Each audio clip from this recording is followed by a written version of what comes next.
Banyak umat Islam yang tidak memahami tentang definisi iman, sehingga dikhawatirkan akan banyak umat Islam yang meninggal tanpa membawa iman. Sedangkan kita tahu, saat ini akan banyak sekali bencana dan musibah yang akan melanda umat manusia.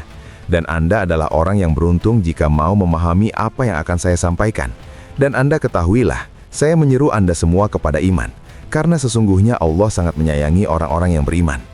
Jika Anda meninggal dalam keadaan iman, maka Anda akan selamat. Dan jika Anda diberi umur yang panjang, maka Anda akan berjaya. Orang yang memiliki iman sempurna akan masuk surga tanpa hisap. Dan sedangkan orang yang terakhir sekali yang akan terbebas dari api neraka adalah orang yang memiliki iman sebesar biji sawi. Sedangkan manusia yang tak memiliki iman maka ia akan masuk neraka tanpa hisap karena setiap amal tanpa iman akan tertolak. Dalam video sebelumnya, saya telah membuat sebuah video tentang orang yang imannya tercabut hanya karena tidak meningkari kemungkaran. Itu disebabkan ia mengucapkan la ilaha illallah tapi hanya di lisan dan tak membenarkan dengan hati dan membuktikan melalui perbuatan. Untuk memasukkan iman ke dalam hati tidaklah mudah, butuh perjuangan dan mujahadah. Dan janganlah Anda mengira bahwa jika Anda telah sholat, puasa, dan menunaikan rukun Islam lainnya, dan Anda merasa telah beriman, itu cuma prasangka Anda, wahai saudaraku. Pernah di masa Rasulullah SAW banyak orang Arab yang memeluk Islam dan ia mengaku beriman. Maka Allah menegur mereka sebagaimana firman Allah dalam surah Al-Hujurat ayat 14, orang-orang Arab Badui berkata, kami telah beriman. Katakanlah Muhammad, sesungguhnya kalian belumlah beriman.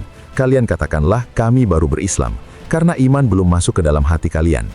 Dan Allah menjelaskan tentang orang yang beriman sebagaimana firman-Nya dalam surah Hujurat ayat 15, sesungguhnya orang-orang beriman sebenarnya itu hanyalah mereka yang beriman kepada Allah dan Rasul-Nya, kemudian tidak ragu-ragu dan mereka berjuang dengan harta dan diri mereka di jalan Allah, dan mereka itulah orang-orang yang benar.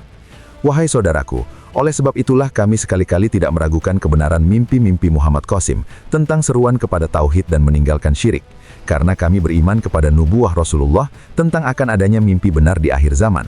Karena definisi iman menurut agama adalah membenarkan semua apa yang diberitakan oleh Rasulullah dengan pembenaran yang hak penuh dengan keyakinan, walaupun tidak menyaksikan apa yang disampaikan, mempercayainya, dan yakin ke atasnya dengan keyakinan yang qat'i. Jika Rasulullah menyampaikan sebuah berita, maka pasti realitanya akan terjadi demikian. Jika Anda yakin dan beriman kepada hadis Rasulullah tentang benarnya mimpi di akhir zaman, maka Muhammad Qasim adalah pembawa mimpi itu. Dan ingatlah mimpi-mimpi Qasim akan terjadi sebagaimana yang Allah perlihatkan dalam mimpi-mimpinya. Dan silahkan kunjungi web resminya. Jazakallahu khairan.